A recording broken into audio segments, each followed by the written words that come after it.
The air was cold, a sign of the bleak seasons to come. The wind had a chill to it, one that passed through my thin autumn jacket, exposing me, leaving me cold with the bitter taste of vulnerability on my tongue. The jacket was an old one my dad had purchased for a long-forgotten birthday years past. I clung to it, clinging to the sense of normality and comfort that it provided. It was a folly. Nothing brought me comfort these days. The hyperventilating breaths of frosty air, and the fresh tears making their way down my face were barely an indicator for the turmoil I felt inside. It happened too fast, almost as if I blinked, and everything I had before was overturned, disrupted, and never to be the same. I sat down on the rotting corpse of what was left of a bench, wincing at the acute pain from the splinters poking through the back of my jacket, digging into my soft flesh.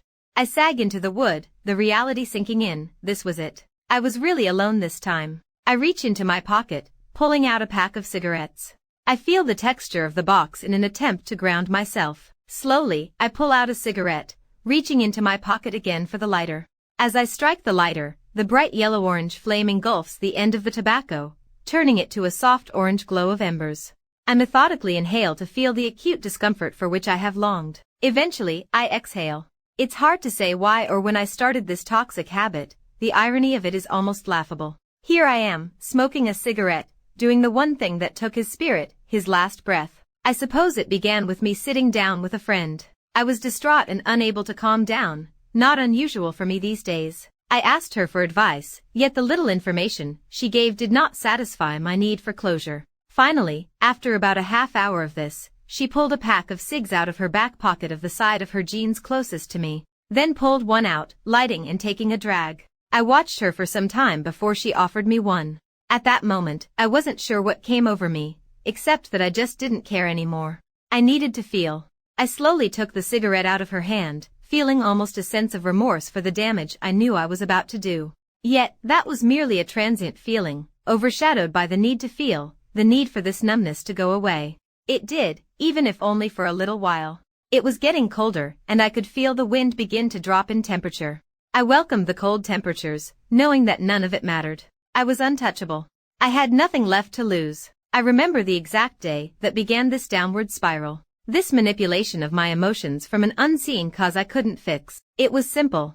My dad was scheduled to have his appointment at the hospital for his bronchitis follow-up, and then we were to go out to lunch. He was originally supposed to meet me at the diner, but plans changed. Everything changed. 10:11 a.m. He should be back by now. It was bronchitis. It wasn't usual for an appointment like this to take hours, and it certainly wasn't like him to miss several calls. I sighed, attempting to quell my growing concern. It was well into the afternoon, long past lunchtime. I sat down by the window, pressing myself against the glass. The rain was pouring down heavily in sheets. It was so loud against the roof, you almost missed the thunderous clouds booming above. The roads were covered with rainwater, and nearly every car that passed by my apartment hydroplaned. I stood up after a few more minutes and began to pace along the floor. It was a hardwood floor, cold against my feet, and it sent a chill through my body. The decor was cheap. Living in the city was much more expensive than I had previously anticipated. Most of the furniture was used, the couch had been free from a yard sale. It seemed mismatched by anyone else's standards, but to me it was home. It took another half an hour before I heard keys jingle at the door. It took all of my newfound adult self-control not to pounce on my dad.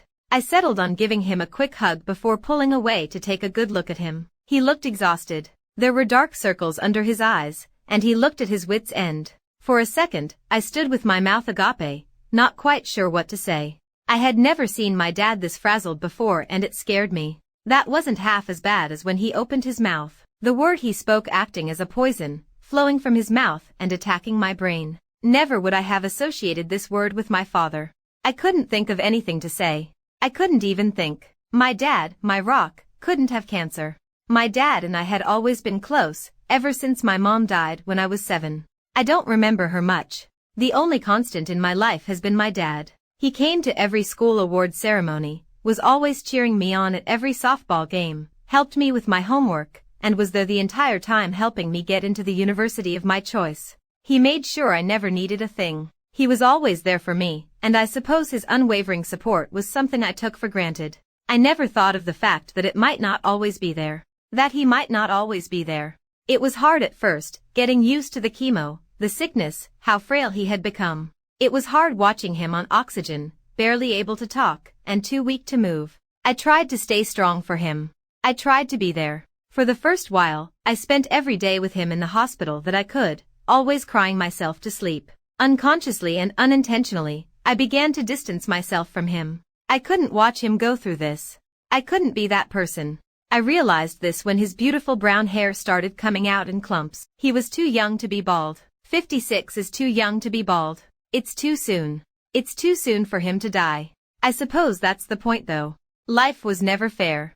You just have to make the best of what you have before it's too late.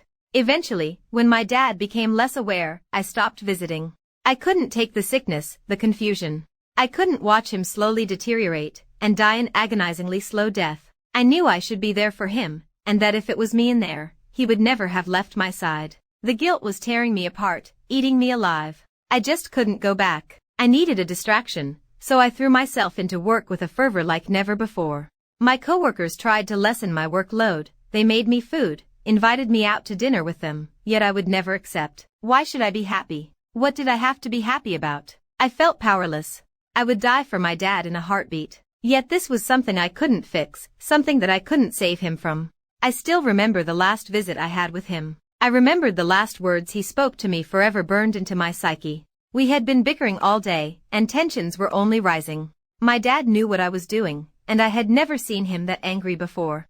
Watching him grow sicker and sicker had only strengthened my unconscious resolve that I couldn't be around. Watching him lean on a nurse for help to his bed after another chemo round, it made me sick to my stomach. I began to gather my stuff from the various places around the room, tears slipping down my nose, into my mouth, their saltiness making me wince.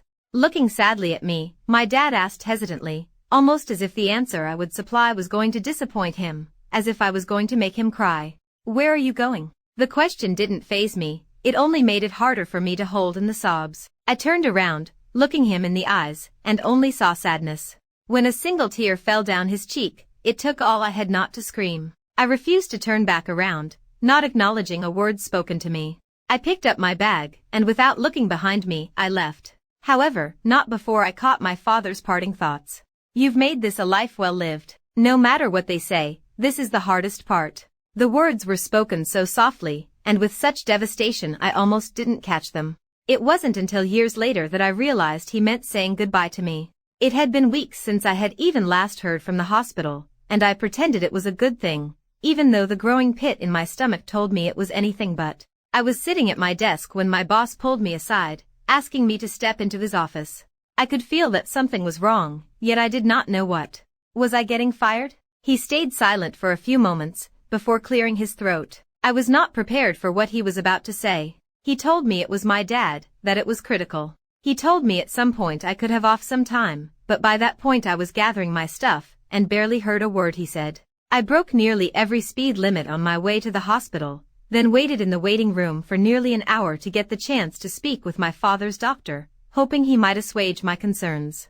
The doctor did anything but. He was unconscious, and on life support. He was dying. I choked on my breath, and as soon as I was done talking to the doctor, walked directly out of the hospital. It's been nearly 20 minutes now, and I know it's time to say goodbye. I waited too long. It was too late to fix this, but he at least deserved a goodbye. My rock, my protector, my best friend, and my dad. Shivering, I got up from the bench, not even bothering to stretch. What was the point? I was alone now, alone and powerless to fix my mistakes. I waited too long, and now I can never tell my dad I loved him. I can only hope he knows. He'll be with Mom now. I walk through the automatic doors, scuffing my shoes on the dirty tile floor of the waiting room. I wait in line for the elevator, trying to ignore the woman standing next to me attempting to make polite conversation. I just cannot bear to contain my grief. I wait until I hear the ding for my floor, then exit the elevator. I walk to his room, knowing this is it. This is my final goodbye. I slip into his room, and sit on the hard plastic chair next to his bedside. I grab his hand, feeling how cold and limp it is already. There are a million things I wish I could say to him, but nothing fits. Nothing makes sense. Nothing I could say could possibly describe how sorry I am. Nothing can even begin to describe how much I love him. I sit there for a long time just holding his hand, staring at his face.